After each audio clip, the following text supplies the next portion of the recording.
끝나지 않은 사랑, 오늘 말씀 제목입니다.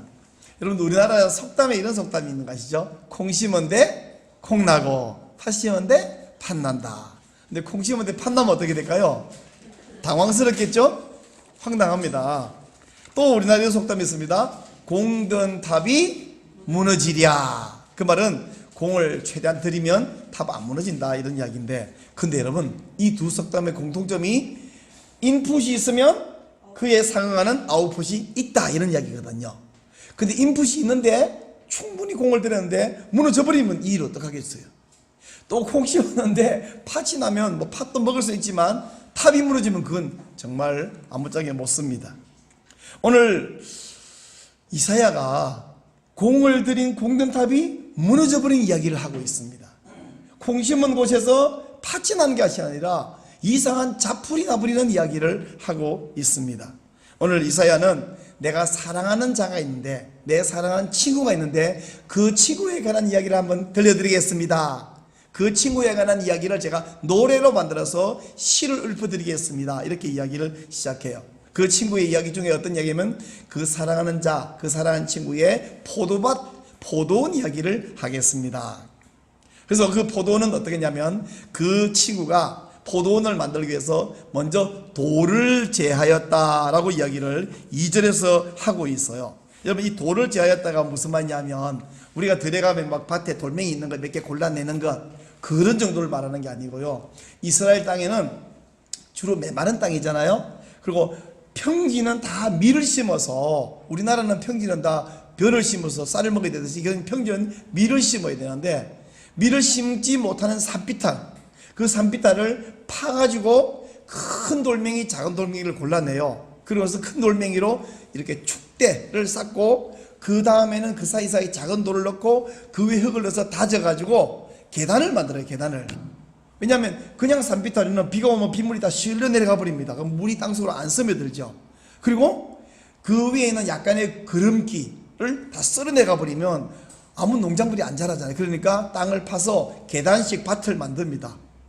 그리고 그 위에 흙을, 큰 돌멩이 축대 쌓고 작은 돌멩이 그 위에 흙을 쌓고 그 위에 이제 거름을 줘야 돼요. 그러면 비가 오면 그 안으로 스며들어서 물이 고여 있죠. 천천히 빠져나가겠지만. 그리고 축대를 쌓을 때에 돌멩이가 부족하면 다른 곳에 가서 큰 돌멩이를 가져와야 돼요. 이렇게 하다 보면 땅을 파서 큰 돌, 작은 돌 다 넣고 축대를 쌓고 굉장히 힘들고 오랜 시간이 걸리는 작업입니다. 이렇게 했다는 이야기예요. 계단식 밭을 만들었다. 그리고 1절 끝에 보니까 심히 기름진 산이라 할 때, 산은 원래 기름지지가 않아요. 산은 그냥 비가 오면 비가 다 썰려내가 버립니다. 우리나라는요, 옛날에 6.25 동안 이후에 헐벗을 때는 그렇게 해서 막 홍수가 졌지만, 열심히 나무 심은 결과 어때요? 아름드리 나무가 있고 낙엽이 떨어지고 비가 오면 그걸 다 흡수했다가 내놓으니까 썰려내려가지가 않은데, 이스라엘은 나무가 안 자라. 그러니까 썰려내가 버립니다. 거기다가 열심히 거름을 주어갖고 기름진 땅을 만들었다는 이야기예요. 그리고 2절에 보니까 거기 뭐에 심었습니까? 극상품 포도나무를 심었어요. 좋은 품종의 포도나무를 심었습니다. 그리고는 큰 수확을 기대해요. 거기 보니까 2절 중간에 보니까 망대를 세웠고 그 안에 술틀을 팠다 그러잖아요. 망대는 히브리 말로 수콧이란 말이 있는데, 수콧은 임시 거처지입니다. 초막이라는 뜻인데, 그러니까 아마 여기는 수콧이 아니라 믹달이라는 말을 써서 이것은요 돌로 쌓은 망대, 반영구적인 시설입니다. 왜 1년짜리 원두막을 세운 것이 아니라 돌을 쌓아서 탑을 쌓고 망대를 지었냐? 내가 여기 오랫동안 머물면서 수년간 수확을 많이 거두겠다는 얘기죠. 술틀을 팠다가 무슨 소리냐면, 오해하지 마세요. 술을 만드는 공장을 만들었다는 얘기가 아니라, 포도를 거두어오면 이 돌멩이를 깎아가지고 평평한 이런 네모난 큰 틀을 만들고 그 아래쪽에는 깊은 구덩이, 한 2m 이상 되는 큰 구덩이를 만들어서 포도를 따서 거기 놓고 밟아요. 그럼 이게 으깨어져 가지고 이렇게 액이 흘러내려오겠죠. 그럼 흘러내려오면 그 구덩이로 다 들어가는데, 거기로 몽땅 집어넣고 나면 포도가 이렇게 가라앉을 거 아니에요? 그러면 가장 위에 맑은 물은 뜨면 그 최고급 포도주. 우리 가나 혼인잔치 때에 왜 좋은 포도주를 남겨놨다 말할 때 그 포도 좋은 것은 오래 묵힌 포도가 아니라 아래쪽에 있는 찌꺼기 말고 위에 있는 맑은 물을 가지고 만든 따로 보관하니까 좋은 포도주. 그럼 그 밑에 있는 건 좀 탁하겠죠? 가장 밑에 있는 것은 그 껍질, 씨 이런 것이 있잖아요. 그러면 제일 밑에 것은 주로 우리식으로 하면 잼을 만들고 그것을 음식을 또 만듭니다. 이렇게 하는 술틀을 팠다는 이야기는 많은 포도를 수확해서 좋은 포도주를 많이 생산할 것을 기대했다. 이스라엘에서 그들이 먹고 사는데 가장 필요한 것들은 첫째는 밀이죠. 그 다음에 그들이 이 밀빵을 함께 먹을 수 있는 소스가 필요하잖아요. 포도, 그리고 올리브, 대추야자 이런 것이 필요해요. 또 무화과 이런 것이 필요한데 그 중에서도 빵 외에 제일 많이 소용되는 것은 포도주예요. 그래서 포도가 꼭 술로만 아니라 음료와 이런 그 소스 만들고 이렇게 쓰이기 때문에 이렇게 포도를 수확하기로 했습니다. 근데 이런 이야기를 2절에서 하고 있는데 이사야가 하고 있는데 3절에서는 이사야가 지금 이야기하고 있는 그 친구 이야기인데 그 친구가 불쑥 등장을 해요. 그러니까 이 친구가 이사야가 자기 이야기를 해주고 있지만 다른 사람이 대신하는 걸 듣고 있기는 너무 답답하니까 불쑥 등장해서 자 이스라엘 사람 여러분 우리 식으로 하면 동네 사람들아 내 이야기 좀 들어보소 하고 이야기를 합니다. 뭐라고 말하느냐 보니까 3절에서 등장해갖고는 4절에 3절 끝에 사리를 판단하라 그러고 4절에 무슨 이야기냐면 첫째는 내가 내 포도원을 만들기 위해서 이것보다 더 잘할 일이 있을까요? 라고 묻는 거예요. 정답은 이미 정해져 있습니다. 없습니다 이거예요. 그리고 또 이어서 무슨 말을 하냐면 내가 이렇게 더 할 것이 잘했는데 결과가 어찌된지 아십니까? 4절 끝에 뭐라고 했어요? 좋은 포도 맺기를 기다렸더니 들포도를 맺혔습니다. 대체 이게 있을 법한 일인가요? 근데 여러분 우리 한글 번역하는 분들이 너무 정성껏 번역해갖고 거기 좋은 포도 맺기를 되어 있는데 사실은 원문에는 좋은 이란 말이 없어요. 그냥 포도예요. 그러니까 특별히 대단한 포도를 기대한 것도 아니고 평범한 포도, 보통 일반적인 포도를 원했는데 들포도를 맺혔다는 거예요. 여러분 들포도 그러면 딱 떠오르는 개념이 혹시 머루? 저도 처음에는 성경을 원문적으로 해석하기 전에는 머루를 떠올려 봤는데 여러분 머루 먹을 수 있어요? 없어요? 먹을 수 없어요? 안 먹어보셨구나. 우리 보통 머루를 잘 보기 힘든데 군대 가가지고 훈련 받으면서 총 들고 돌격아 앞으로 산에 막 뛰어 올라가는데 갑자기 가을에는 훈련 받다 보니까 머루가 있는 거예요. 땀도 나고 목도 마르고 힘도 드니까 돌격 앞으로 가다가 원래는 그러면 안 되지만 머루를 훑어가지고 먹고 또 막 올라가는 거예요. 맛있어요. 잘 익은 머루는. 근데 여기서 말하는 들포도는 그런 머루같이 알맹이가 작은 포도를 말하는 게 아니고 악취가 나고 먹을 수 없는 열매를 이야기하는 거예요. 그러니까 좋은 포도가 그래서 거봉이 맺히기를 바랐더니 머루가 맺혔다. 그러면 뭐 좀 아쉽긴 하지만 먹을 수 있잖아요. 근데 이거는 거봉이 아닌 그냥 보통 포도를 맺히기를 바랬는데 악취가 나는 냄새나는 그런 열매가 맺혀버렸다. 귤 중에 천혜향이라는 거 먹어보셨죠? 향이 참 좋고 색깔도 예쁘고 맛도 굉장히 좋더라고요. 어떤 사람이 천혜향 품종을 쫙 심었는데 1년, 2년, 3년 지나가 열매가 탁 맺혔는데 탱자가 맺혔다. 이러면 어떻게 되겠습니까? 탱자 먹어보셨나요?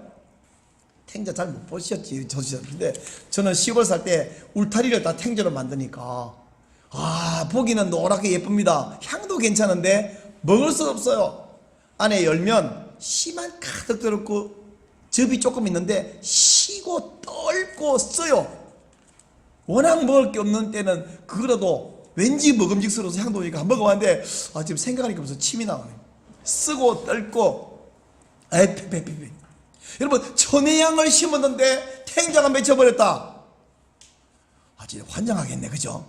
지금 이 이사야가 말하는 그 친구, 포도원 주인이 나타나가지고 내가 내 포도원을 위해서 이렇게 밭을 정성껏 가꾸고 이렇게 담장을 치고 이렇게 좋은 품종을 심었는데 그냥 거봉 아닌 포도 맺히기를 바랬더니 천혜향은 아닌 그냥 귤이라도 맺히면 좋겠는데 탱자가 맺혀볼 때 이거 어찌된 일이냐, 이렇게 답답함을 호소하고 있습니다. 그리고 5절에 가서는 그 포도원 주인이 그래서요 여러분 제가 어떻게 하기로 했는지 아십니까? 이렇게 하기로 했어요 하고는 5절에서 줄줄이 이야기하는데 한마디로 말해서 내 포도원을 회파해버리기로 작정했습니다. 여기 보니까 포도원에 대해서 어떻게 하냐면 첫째, 울타리를 걷어 먹힘을 당하게 하고 그 담을 흐려 짓밟히게 할 것이요. 울타리와 담은 보호막이잖아요. 남이 와서 훔치러 못 들어오고 짐승이 들어오지 못하게 하고 이렇게 울타리와 담을 만들어내고, 아까 2절에서는 울타리 담이 이런 얘기는 없었는데 지금 여기 보니까 그런 것도 다 해놨었어요. 근데 다 허물어버리기로 했습니다. 그리고 또 뭐하냐면 6절 보니까 가지치기를 안 해줄 겁니다. 그럼 포도는요 제 마음대로 막 자라는데 그 가지를 필요 없는 걸 잘라주지 않으면 포도가 맺히질 않잖아요. 그러니까 방치해버려서 관리를 안 하겠다는 이야기입니다. 뿐만 아니고 물을 안 주겠습니다. 물 주기를 안 하겠습니다. 그래서 황무지를 만들어 버리기로 했습니다. 자, 이 이야기를 들었을 때에 동네 사람들아, 이스라엘 사람들아, 유다 사람들아 내 말을 들어보라. 그럴 때에 동네 사람들이 듣고 뭐라 했을까요? 뭐라고 대꾸 했을까요? 유구무원이죠. 할 말이 없습니다. 남의 이야기지만 참 안 됐습니다. 참 죄송합니다. 아무 할 말이 없어요. 이런 지금 이사야가 자기 사랑하는 친구의 포도밭 이야기를 하고 있는데 포도밭 주인이 불쑥 나타나서 답답함을 호소하고 이야기가 끝날 때에 이사야가 다시 등장해서 근데 그 친구는 누구며 그 포도밭은 뭔지 아시겠습니까? 하고 7절에서 해설을 해주고 있는데, 이 포도원 주인은 지금 우리가 어떤 이야기가 되면 여러분 이야기 끝에는 기대하는 게 뭐냐면 해피엔딩을 기대하잖아요. 해피엔딩을. 근데 전혀 은해피엔딩입니다. 이 은해피엔딩의 주인공이 누구냐? 7절 보니까 무릇 만군의 여호와의 포도원은 이스라엘 족속이다. 그 내가 말하는 사랑하는 친구는 여호와 하나님이고 그 포도원은 바로 이스라엘 족속이고 나무는 유다 사람이라. 이것도 오해해서 밭은 이스라엘 족속, 나무는 유다, 이게 아니라 이거는 같은 이야기예요. 결국 그 포도밭, 그 포도나무는 바로 우리 이스라엘 유다를 말하고 있는 것이다 하는 이야기예요. 그래서 하나님께서 애굽에서 그들을 인도하여 끌어내 줬습니다. 아시죠? 10가지 재앙으로 애굽을 바로를 심판하시고 홍해를 건너게 하시고 광야 40년 만나와 미추라기와 불기둥과 구름 기둥으로 지켜주시고, 그리고 가나안 땅 들어올 때 여호수아 31명의 왕들이 대적한 것을 다 물리치게 해주시고 그 땅을 차지해서 거기서 번성하게 해주시지 않습니까? 그리고 다윗, 솔로몬 이후에 모든 왕들이 있을 때에 또 그 이전 사사시대에 주변에 여러 이방인들이 침공에 들어올 때마다 사사를 통해서 왕을 통해서 다 막아주신 것은 전략이 좋아서도 아니고 무기가 훌륭해서도 아니고 하나님의 능력으로 그들을 물리쳐 주셨습니다. 그렇게 보호를 해 주셨고 그들에게 하나님이 기대한 바는 뭐냐 하면 뭘 바랐다고요? 7절 끝에 보니까 그들에게 정의를 바라셨더니 또 그들에게 공의를 바라셨더니 정의, 공의를 바라셨다. 근데 그들이 뭔 열매를 맺혔냐 했더니 포악을 맺혔고 부르짖음이 맺혔다고 이야기를 하고 있습니다. 여러분 부르짖음 그럴 때에 성경에서 부르짖음이라는 단어가 처음 나온 데가 어딘지 아시겠어요? 한번 스마트폰 갖고 계신 분은 한번 검색을 해보세요. 부르짖음이라는 단어가 성경에 처음으로 어디 등장한지. 스마트폰 안 갖고 있는 분은 머릿속에 떠올려보세요. 그 말이 처음 어디 등장인지 아세요? 자, 10초 기다려드리겠습니다. 스마트폰 검색 얼마나 빨리 하나. 부르짖음이라는 단어가 성경에 어디 처음 등장하는가? 어디 등장해요? 그렇습니다. 소돔과 고모라예요. 창세기 18장 하나님 세 천사가 와서 아브라함에게 내가 소돔에서의 부르짖음에 대하여 사실을 확인하러 간다. 여러분, 소돔과 고모라의 부르짖음이 있어요. 또 부르짖음이라는 말이 어디 등장하냐면 출애굽기 3장에서 모세를 찾아오신 하나님께서 애굽의 내 백성의 부르짖음을 내가 듣고 그들을 구원하기 위해 내가 모세 너를 보낸다. 여러분, 부르짖음이라는 단어는 이스라엘 유다에서 나올 일이 아니고 소돔과 고모라에서 애굽에서 못 살겠다, 그 부르짖음이 나오게 되는데, 지금 하나님은 공의와 정의를 바라셨더니 포악이 있고 가진 자, 힘 있는 자는 포악을 하니까 못 가지고 덜 가지고 힘 없는 사람들이 부르짖는다는 거예요. 못 살겠습니다. 도무지 이 땅에 못 살겠습니다. 이방인들의 압제 때문이 아니라 우리 왕과 귀족들과 권력가진과 부자들의 압제 때문에 이 백성이 동족이 못 살겠습니다. 이런 부르짖음이 있다는 거예요. 그래서 이사야, 우리 지금 5장 보고 있습니다만은 1장 10절 한번 찾아보실래요? 1장 10절 찾으신 분이 큰 소리 한번 읽어보세요. 1장 10절.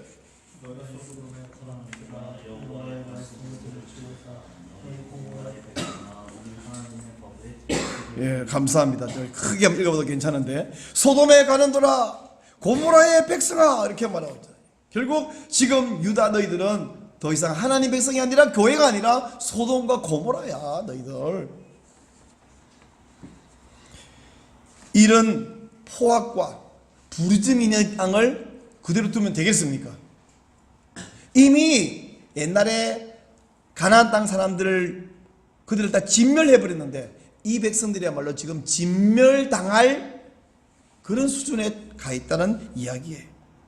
여러분, 이게 이사야의 친구 이야기가, 그 친구가 바로 우리 하나님이에요. 우리 하나님의 포도원 이스라엘 백성이에요. 천혜향을 심었더니 탱자만 잔뜩 맺혔네. 우리 하나님 어쩌면 좋아요.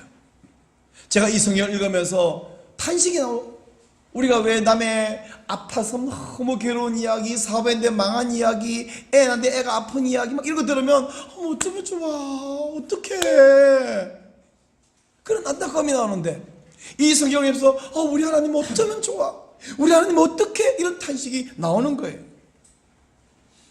여러분, 어린애가 3살, 4살, 5살짜리가 어머니가, 아버지가 자기가 잘못한 것 때문에 화가 나고 얼굴이 굳어지고 그러면 애도 눈치를 봐요. 어떻게 그걸 많이 할 것인가, 어떻게 용서를 빌 것인가 눈치를 봐요. 근데 이스라엘 백성은 하나님이 얼굴 표정이 이렇게 험상궂은데, 하나님의 마음이 슬픈데, 하나님이 화가 나셨는데 전혀 반응도 안 보이고 꿈쩍도 안 하고 있습니다. 결국 하나님은 이스라엘과 유다를 버리기로 하셨습니다. 이스라엘은 아수르에 망했고요, 유다도 좀 있으면 곧 망하게 될 것입니다. 여기까지 하고 끝. 그러면 오늘 설교는 어떻게 되는 거예요? 이사야는 거기서 더 이상 다른 얘기를 안 했어요.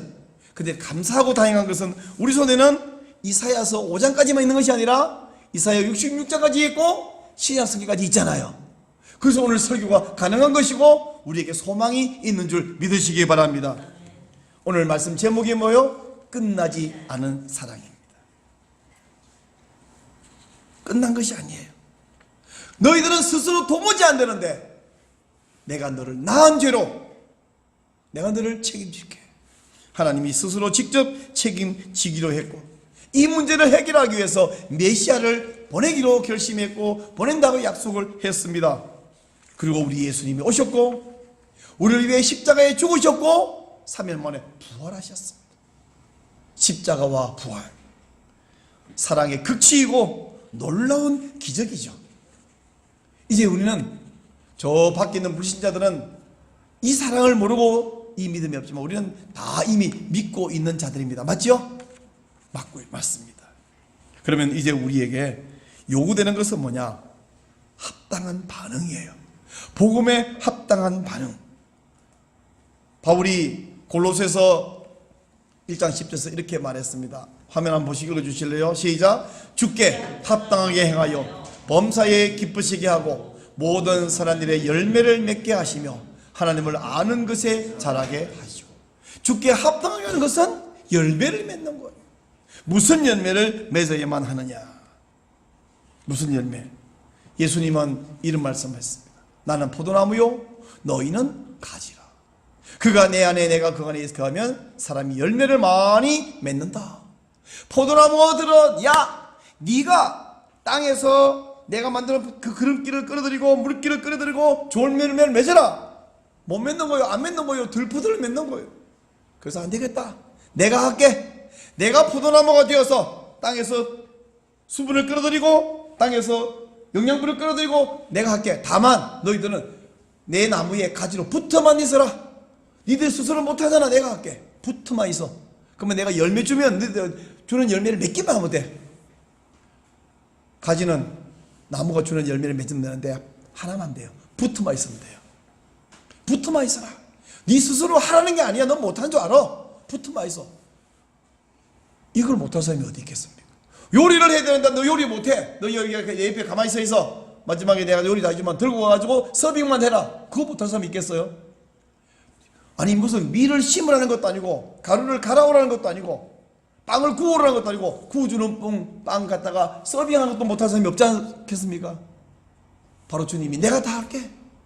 이것이 우리의 복음이에요. 이것도 못한다면 그건 뭐냐? 안 붙어 있는 거지. 붙어만 있어라. 사람에게 요구되는 것은 두 가지입니다. 첫째는 우리가 예수님 십자가 부활을 믿는 거고, 또 하나는 이미 믿는 우리에게 요구된 것은 주께 합당히 행하는 것이고 열매를 맺는 것입니다. 그것도 내 능력으로가 아니라 성령님의 능력으로 그 열매를 맺어야 됩니다. 그래서 우리가 예수님의 안에 거하면 열매를 맺는다가 아니고 내가 열매를 맺을 때에 예수님 안에 거하는구나 하고 표시가 나타나는 거예요. 그래서 요한복음 15장 8절 한번 보시겠습니까? 자, 한번 보고 시작. 너희가 열매를 많이 맺으면 내 아버지께서 영광을 받으실 것이요 너희는 내 제자가 되리라. 여러분, 열매 맺으면 제자가 되리라 라는 말을 보고 조건이구나 라고 아니라 열매 맺으면 예수님과 함께 거하는구나, 예수님 제자가 맞구나 라고 드러난다는 것이지, 네가 열매를 맺어, 네가 맺으면 네가 제자 된다, 무언제로 우리가 열매를 맺어요. 이미 구약 이스라엘 유다 안 되는 게 증명됐는데 우리라고 되겠습니까? 안 돼요. 그러니까 네가 가서 좋은 요리를 만들어 와 그럴 필요 없이 갑자기 못하던 애가 좋은 요리 들고 나오면 주방 안에 백종원 씨가 들어있구나 다 안다 이 말이에요. 그러니까 백종원 씨가 와가지고 어이 사장님 못하지요? 그분 중에서 뭘 못하죠? 내가 해드릴 테니까 들고 오다가 그냥 팔기만 장사만 하시오. 그거 못할 사람이 어디 있겠습니까? 할 수 있지. 너도 할 수 있겠어요. 백종원 씨가 내 주방에 계셔주겠다면 나 갑자기 엄청 부자가 될 것 같아. 그러나 예수님이 내 안에 계시겠다는데, 근데 열매를 맺으면 그 서빙을 들고 나오면 안에 그런 주방장이 있구나, 누군지 모르겠지만 내 제자가 되리라고 말씀하고 있습니다. 열매를 맺어라. 여러분, 이 설명을 빼고 네가 열매를 맺어라 그러면 이건요 율법주의 설교가 됩니다. 안 되는 거를 이걸 하라 그러니까 들어보니 하긴 해야 되겠는데 할 능력은 없고 절망이죠. 그러나 우리에게는 너는 그냥 나 안에 붙어 있어라, 내가 다 책임질게. 여러분이 지난 한 달 동안 잠언을 열심히 읽으셨잖아요. 또 내일부터 또 잠언을 매일 하냐 읽을 텐데, 잠언 읽다 보면 좋은 말 너무 많이 나와요. 문제는 뭐예요? 그렇게 살고 싶고 그런 사람이 되고 싶은데 어때? 자신이 있었어요? 자신은 없더라고요. 저도 정말 나 이런 사람 되면 좋겠다, 주여 이런 사람 되게 하옵소서. 근데 내가 그렇게 할 수 있는 자신은 없는 거예요. 좋은 말은 너무 많아. 이 잠언은 복음서가 아니거든요. 너 이렇게 하면 하는 사람이 된다, 그거 했으면 얼마나 좋겠어요. 그러나 잠언은 우리에게 성도는 마땅히 이렇게, 사람이라면 다 그래야 되는데 특별히 성도는 마땅히 이렇게 해야 된다, 그 얘기를 하고 있는 거예요. 이제 내일 4월 1일부터 잠언 읽을 때는 이거 하나님이 다 하셨고 나는 이제 순종하고 실천하고 따라가면 된다. 한 번만 실천하고 한 번만 순종하면 내가 열매를 맺는 것이다. 자문에 보면 사람답게 사는 방법이 쭉 나열되어 있습니다. 자, 자문이 말하는 대로 사람답게 살면 사람들이 우리를 좋아하고 칭찬할까요? 사람들이 안 좋아할까요? 좋아하지요. 자, 사람들이 좋아하도록 행동하면 우리 하나님은 나를 좋아할까요? 당연히 좋아하지요. 그래서 하나님도 좋아하고 사람들도 나를 좋아하게 만드는 칭찬받는 비결, 제가 그 얘기를 오늘 주보의 칼럼에 써놨습니다. 칭찬받는 사람, 바로 복음에 합당한 삶을, 복음에 합당한 열매를 맺음으로써 칭찬받는 사람 되기를 결심하시고 순종하시고, 근데 순종하려고 결심하고 해보는데 잘 돼요? 될 때도 있는데 안 될 때도 많습니다. 그만둬요? 아니요. 또 한 번 하는 겁니다. 또 한 번 하는 겁니다. 그것이 바로 성화구원이라고 우리가 주님 나라 갈 때까지 하는 거예요. 근데 오늘날 한국 교회가 갑자기 부흥해서 그러겠지만, 갑자기 졸지에 부자 된 사람은 돈은 생겼는데 부자의 품위가 없을 수 있죠. 그걸 뭐 졸부라 그러는데 우리 한국 교회도 신앙의 졸부예요. 갑자기 교회도 커지고 성도는 많아졌는데 졸부가 돼서 신앙생활에 품위가 없어. 그러다가 급히 부흥하다가 뭐가 됐습니까? 갑자기 개독이 된 거예요. 갑자기 짜부러들기 시작하는 거예요. 여러분, 제가 어릴 때는요, 뚱뚱하고 배 나온 사람을 굉장히 선호했는데 요즘은 사람 배 나온 거 아무도 안 좋아하잖아요. 교회가 무조건 예배당 크고 숫자 많다고 무조건 좋은 건 아닙니다. 숫자가 줄다 슬퍼하지 말고 내가 다이어트를 하고 건강하게 만들고 멋있게 만들고 그래야 좋아하지. 배 이렇게 나오면 아무도 안 좋아해요. 한국교회가 그동안 너무 가난하고 못 먹어서 배가 나왔다면 이제는 배를 줄이고 슬림하게 만들고 대신에 건강하게 만들자. 그것이 바로 그냥 예수 믿고 천국 가고 복 받습니다, 기복적인 신앙에서 돌아와서 우리가 정말 성도답게 사는 열매를 맺으면 제자구나, 성도구나, 저 안에 예수님이 계시구나, 바로 이런 사람이 되시기를 바랍니다. 오늘 말씀 제목은 끝나지 않은 사랑. 그렇다면 주님의 사랑이 끝나지 않으면 우리의 반응도 끝나지 않는 신자가 되시기를 바랍니다. 오늘 이 마음을 갖고 우리 주님이 내게 이렇게 말합니다. 나의 안에 거하라. 나는 내 하나님이니 모든 환난 가운데서 너를 지켜준다. 어려운 가운데서 지켜준다. 우리 이 약속을 찬송하십시다.